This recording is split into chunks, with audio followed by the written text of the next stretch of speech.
Hello everyone, this is your podcast host Rishabh Sharma. Wishing you a very good evening or a good afternoon or a good morning in whichever part of the world you all are. So today I am back with yet another episode in my series of episodes Becoming Rich. So this time I'll be talking about how you can think and become rich. Let's talk about that. So first of all, we have to keep in mind that the thoughts are the things. Thoughts are things. The man who thought his way into partnership with Thomas A. Edison.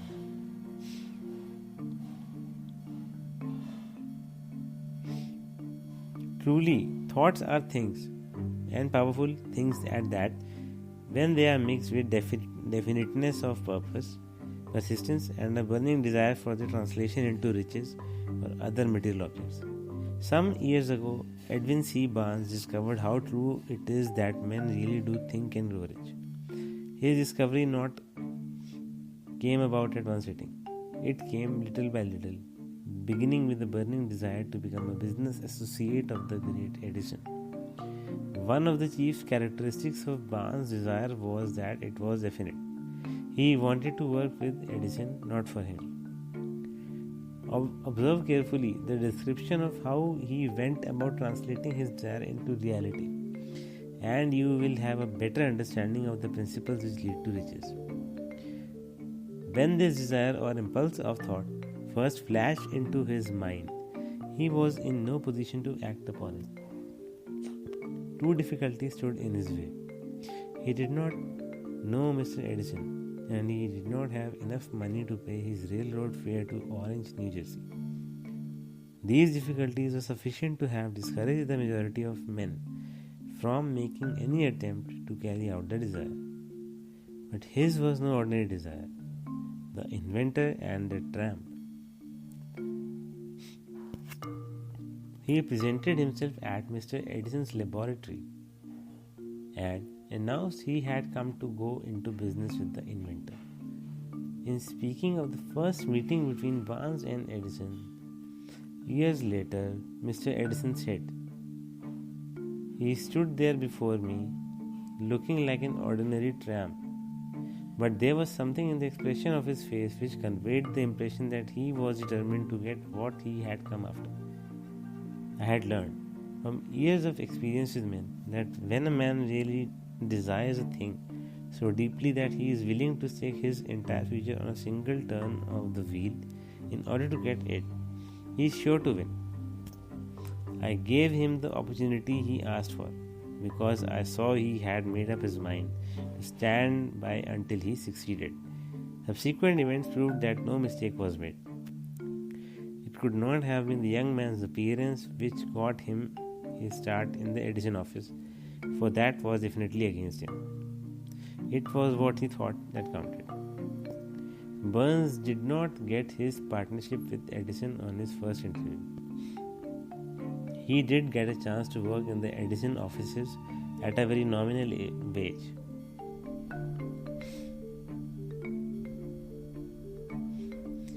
Months went by. Apparently nothing happened to bring nearer the coveted goal which Barnes had set up in his mind as his definite major purpose. But something important was happening in Barnes' mind. He was constantly intensifying his desire to become the business associate of Edison. Psychologists have correctly said that when one is truly ready for a thing, it puts in its appearance. Barnes was ready for a business association with Edison, and moreover, he was determined to remain ready until he got that which he was seeking. He did not say to himself, well, what's the use? I guess I'll change my mind and try for a salesman's job. But he did say, I came here to go into business with Edison, and I'll accomplish this end if it takes the remainder of my life. He meant it. What a different story men would have to tell if only they would adopt a definite purpose and stand by that purpose until it had time to become an all-consuming obsession. Maybe young Barnes did not know it at the time, But his bulldog determination, his persistence in standing back of a single desire, was destined to move down all opposition and bring him the opportunity he was seeking. Sly disguises of opportunity. When the opportunity came, it appeared in a different form and from a different direction than Barnes had expected. That is one of the tricks of opportunity. It has a sly habit of slipping in by the back door, and often it comes disguised in the form of misfortune or temporary defeat. Perhaps this is why so many fail to recognize opportunity. Mr. Edison had just perfected a new office device, known at that time as the Edison dictating machine. His salesmen were not enthusiastic over the machine.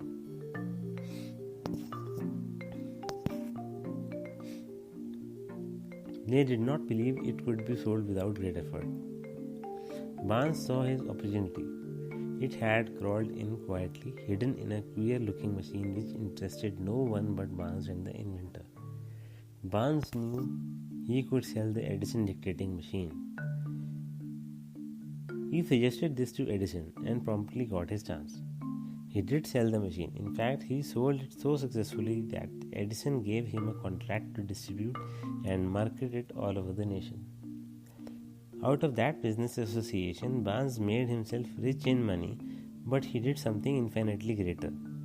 He proved that one really may think and become rich.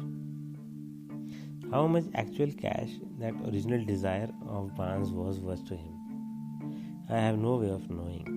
Perhaps it brought him $2 or $3 million, but the amount, whatever it is, becomes insignificant when it is compared with the greater asset he acquired in the form of definite knowledge that an intangible impulse of thought can be transmuted into material rewards by the application of known principles.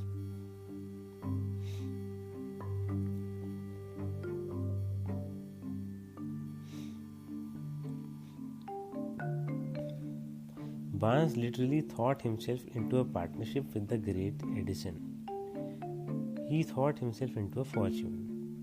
He had nothing to start with except the capacity to know what he wanted and the determination to stand by that desire until he realized it.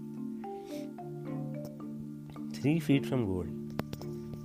One of the most common causes of failure is the habit of quitting when one is overtaken by temporary defeat.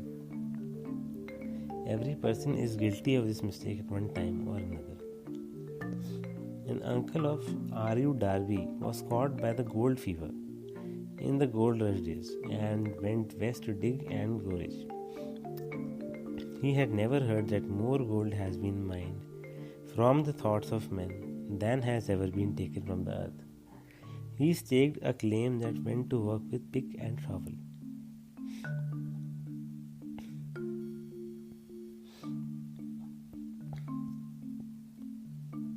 After weeks of labor, he was rewarded by the discovery of the shining ore.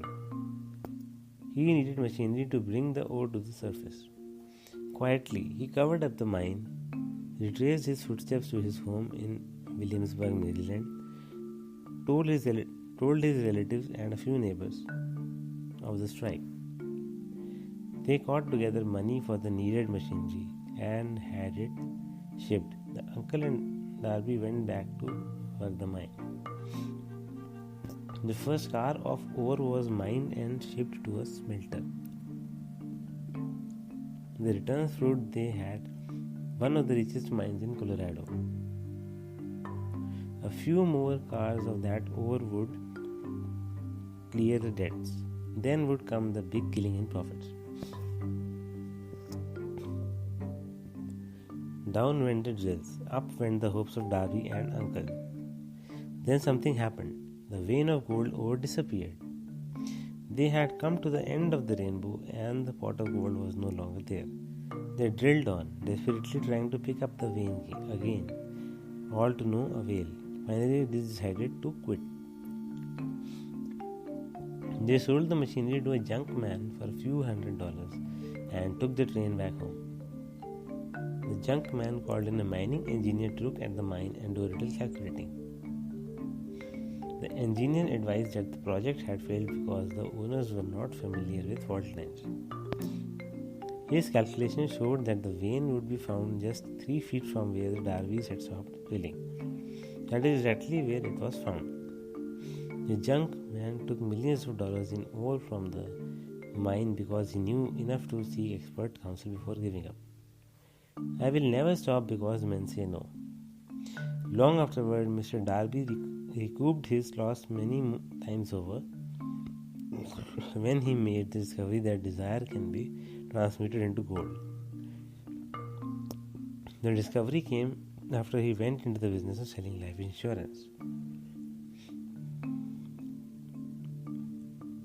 Remembering that he lost a huge fortune because he stopped 3 feet from gold, Darby profited by the experience in his chosen work by the simple matter of saying to himself, I stopped 3 feet from gold. But I never stop because men say no when I ask them to buy insurance. Darby became one of a small group of men who sell over $1 million in life insurance annually.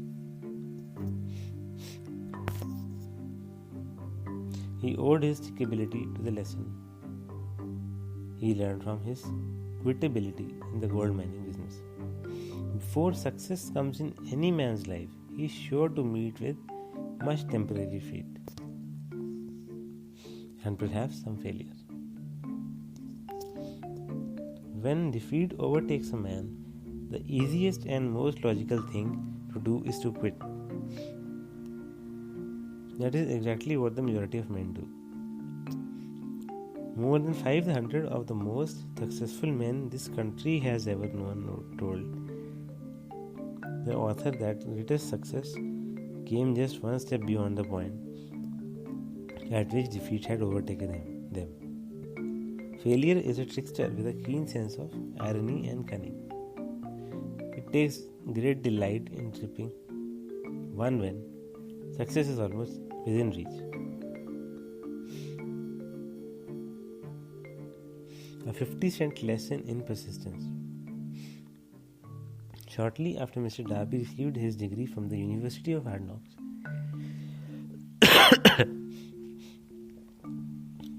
man had decided to profit by his experience in the gold mining business. He had the good fortune to be present on an occasion that proved to him that no does not necessarily mean no. One afternoon he was helping his uncle grind wheat in an old-fashioned mill. The uncle operated a large farm on which a number of colored sharecrop farmers lived. Quietly, the door was opened and a small colored child, the daughter of a tenant, walked in and took her place near the door. The uncle looked up, saw the child and barked at her roughly. What do you want? What do you want? Meekly, the child replied, My mammy says send her 50 cents.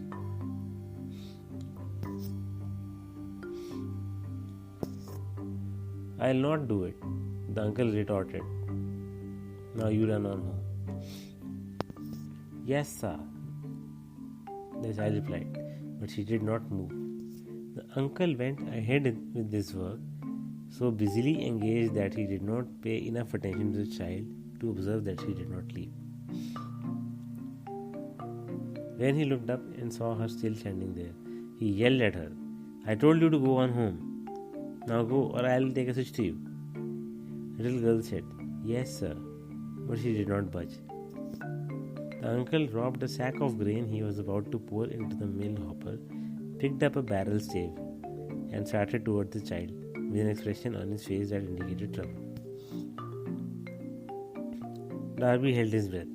He was certain he was about to witness an assault. He knew his uncle had a fierce temper. When the uncle reached the spot where the child was standing, she quickly stepped forward one step, looked up into his eyes, and screamed at the top of her shrill voice, My mammy's got to have that 50 cents. The uncle stopped, looked at her for a minute, then slowly laid the barrel stave on the floor, put his hand in his pocket, took out $50 and gave it to her. The child took the money and slowly backed toward the door, never taking her eyes off the man whom she had just conquered. After she had gone, the uncle sat on a box and looked out the window into space for more than 10 minutes. He was pondering with awe over the whipping he had just taken. Mr. Darby, too, was doing some thinking. That was the first time in all his experience that he had seen a colored child deliberately master an adult white person. Why did she do it? What happened to his uncle that caused him to lose his fierceness and become as docile as a lamb? What strange power did this child use that made her master of the situation? These and other similar questions flashed into Darby's mind, but he did not find the answer until years later when he told me the story.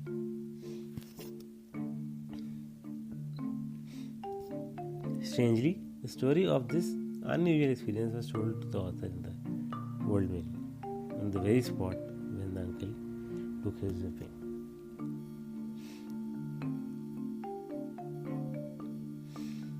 The strange power of a child. As we stood there in that musty old mill, Mr. Darby repeated the story of the unusual conquest and finished by asking, "What can you make of it? What strange power did that child use that so completely whipped my uncle?" The answer to this question will be found in the principles described ahead. The answer is full and complete. It contains detailed instructions sufficient to enable anyone to understand and apply the same force which the little child accidentally stumbled upon.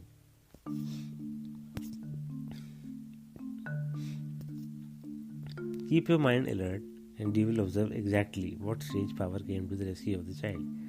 You will catch a glimpse of this power in the next chapter, or in my next episode.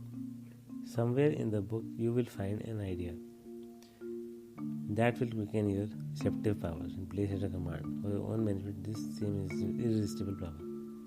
The awareness of this power may come to you in the first episode, or it may flash into your mind in some subsequent episode. It may come in the form of a single idea, or it may come in the nature of a plan or a purpose. Again, it may cause you to go back into past experiences of failure or defeat and bring to the surface some lesson by which you can regain, or some episode by which you can regain all that you lost through defeat.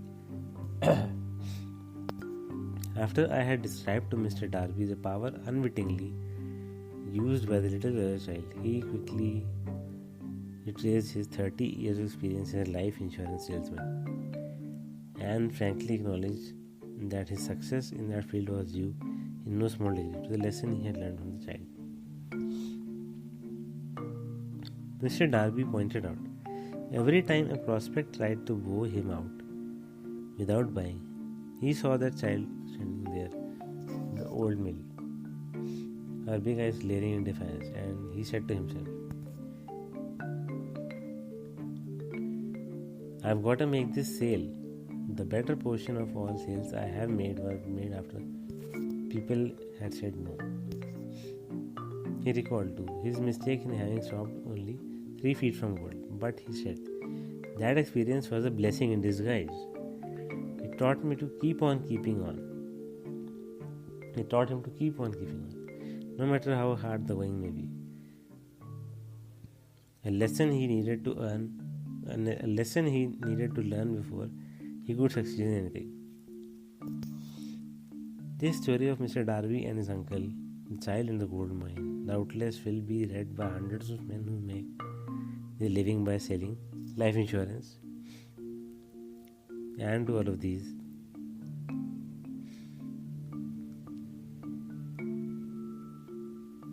the author wishes to offer the suggestion that Darby owes to these two experiences his ability to sell more than $1 million of life insurance every year.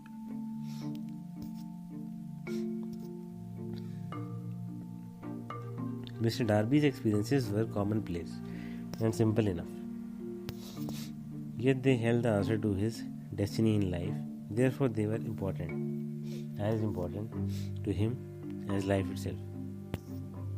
He profited by these two dramatic experiences because he analyzed them and found the lesson they taught. But what of the man who has neither the time nor the inclination to study failure in search of knowledge that may lead to success. Where and how is he to learn the art of converting defeat into stepping stones to opportunity? In answer to these questions, my further episodes will be recorded.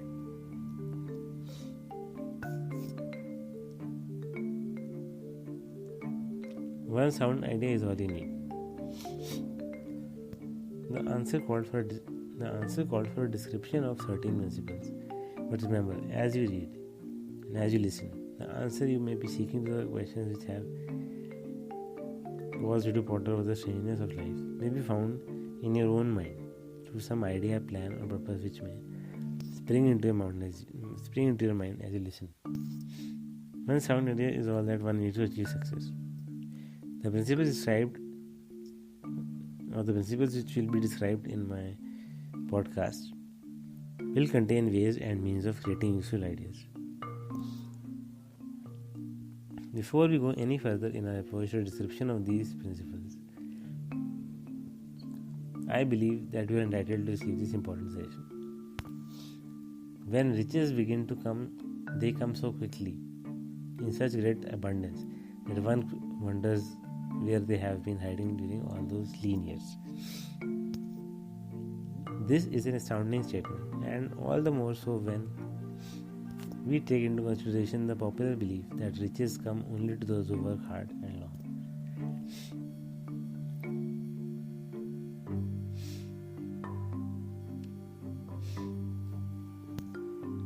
When you begin to think and become rich, you will observe that riches begin with a state of mind, with definiteness of purpose and little or no hard work.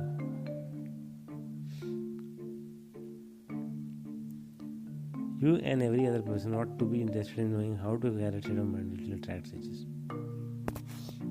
I spent 25 years in such having spent, because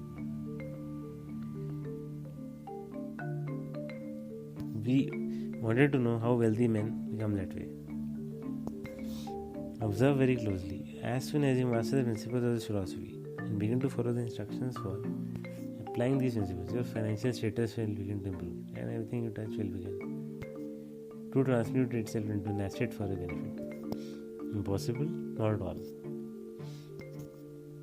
One of the main weaknesses of mankind is the average man's familiarity with the word impossible. He knows all the rules which will not work. He knows all the things which cannot be done. My podcast is being recorded for those who seek the rules which have made others successful and are willing to stake everything on those rules. Success comes to those who become success conscious. Failure comes to those who indifferently allow themselves to become failure conscious.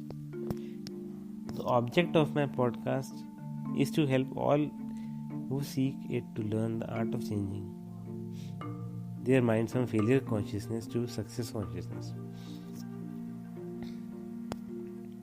Another weakness found in altogether too many people is the habit of measuring everything and everyone by their own impressions and beliefs.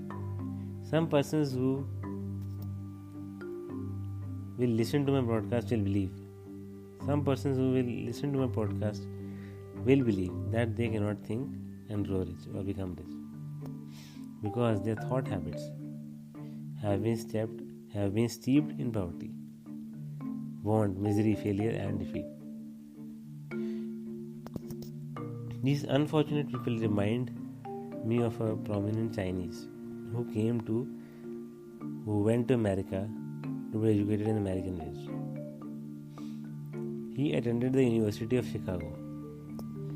One day, President Harper met this young Oriental on the campus, stopped to chat with him for a few minutes, and asked what had impressed him as being the most noticeable characteristic of the American people. Why? The student exclaimed, the queer slant of your eyes. Your eyes are off slant. What do we say about the Chinese? We refuse to believe that which we do not understand. We foolishly believe that our own limitations are the proper measure of limitations. Sure, the other fellow's eyes are off slant because they are not the same as our own.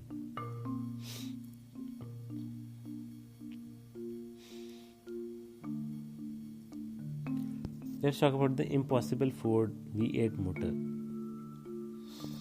When Henry Ford decided to produce his famous V8 motor, he chose to build an engine with the entire 8 cylinders cast in one block and instructed his engineers to produce a design for the engine.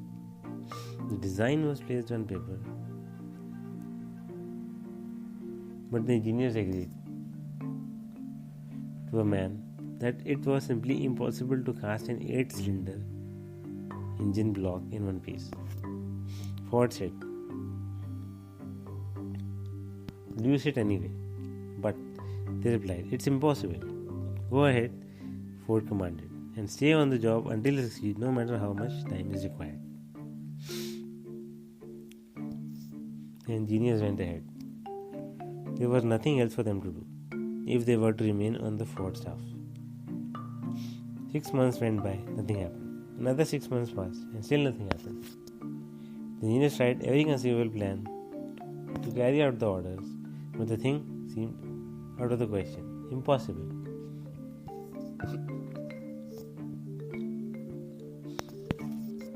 At the end of the year, Ford checked with his engineers, and again they informed him they had found no way to carry out his orders.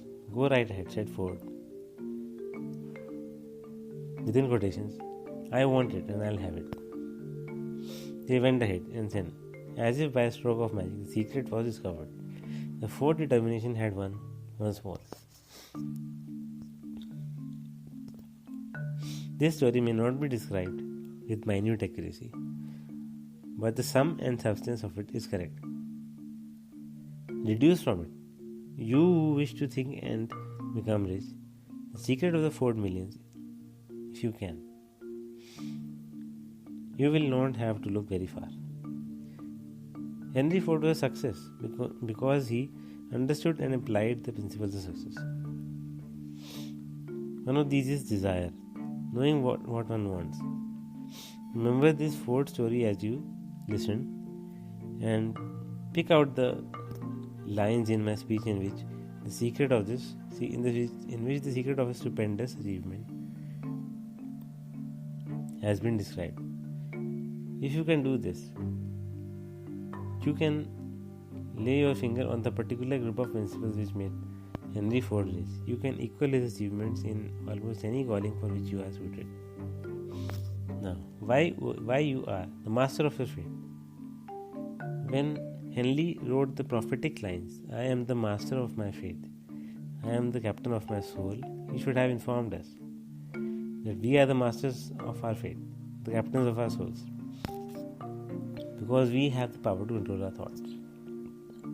He should have told us that our brains become magnetized with the dominating thoughts which we hold in our minds, and by means which no man is familiar, these magnets attract to us the forces, the people, the circumstances of life, which harmonize with the nature of our dominating thoughts.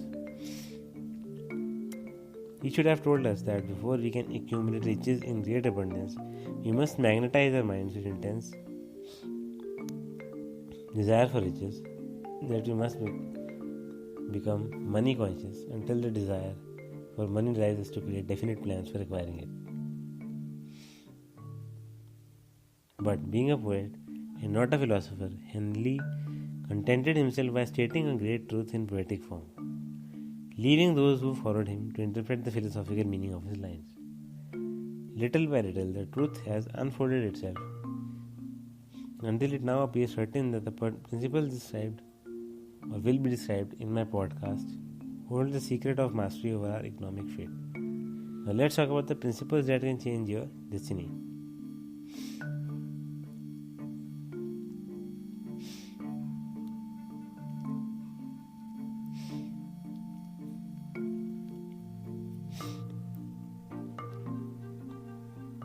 We are now ready to examine the first of these principles.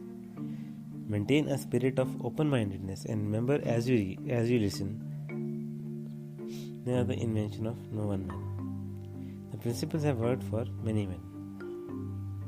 You can put them to work for your own enduring benefit. You will find it easy, not hard to do.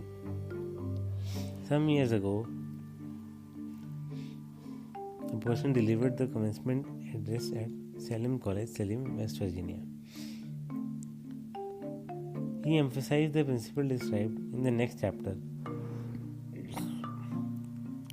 with so much intensity that one of the members of the graduating class definitely appropriated it and made it a part of his own philosophy. The young man became a congressman and an important factor in Franklin D. Roosevelt's administration. He wrote him a letter in which he so clearly stated his opinion of the principle outlined in the next episode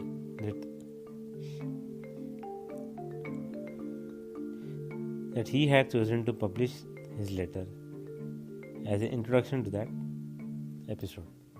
It gives you an idea of the rewards to come. He wrote the letter as, "My dear Napoleon,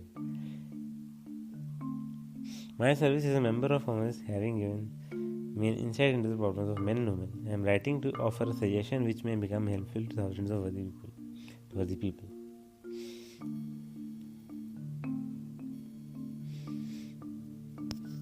In 1922, so guys, please remember, he is saying, and I am quoting, he says, I quote, "In 1922, you delivered the commencement address at Salem College, which I was a member of the graduating class. In that address, you planted in my mind an idea which has been responsible for the opportunity I now have to serve the people of my state and will be responsible in a very large measure for whatever success I may have in the future. I recall, as though it was yesterday, the marvelous description you gave of the method by which Henry Ford, with but little schooling, without a dollar, with no influential friends, rose to great heights. I made up my mind then, even before he had finished your speech, that he made up his mind then, even before he had finished his speech, that he would make a place for himself, no matter how many difficulties he had to surmount. Thousands of young people will finish this schooling this year, and within the next 5 years, every one of them will be seeking just such a message of practical encouragement as the one he received from him. They will want to know where to turn, what to do to get settled in life. You can tell them because you have helped to solve the problems of so many people. There are thousands of people in America today who would like to know how they can convert ideas into money. People who must start at scratch without finances and recoup their losses. If anyone can help them, you can. If you publish the book, if you publish the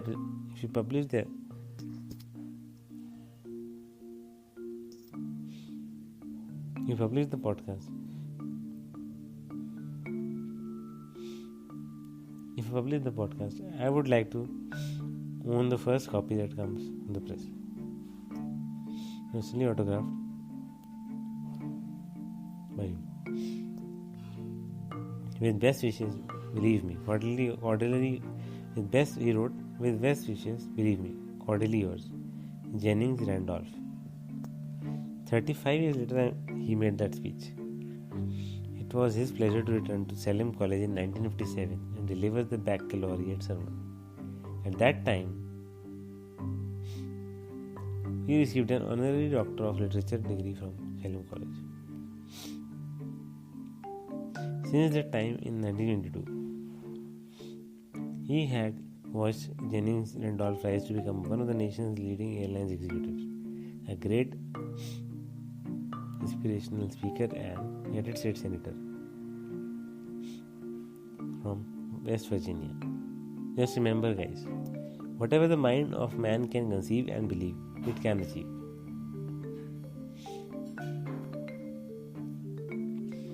So this was all for today. I'll come back again with yet another episode on becoming rich. So thank you guys, and please do listen to my podcast. If you like it, you can favorite it. If you want to follow me, you can follow.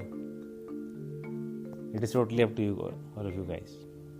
If you like the podcast, if you like the episode, you can tell me personally. You can message me. You can find me wherever in the world on social media. You can drop in your comments, feedback, everything. You can tell how did you feel, did you like it. So guys, this was your podcast host on Becoming Rich, Rishabh Sharma, and I am signing off for now. I'll come back very soon. So guys, keep your fingers crossed and get excited and stay elated for my next episode. Until then, I am signing off.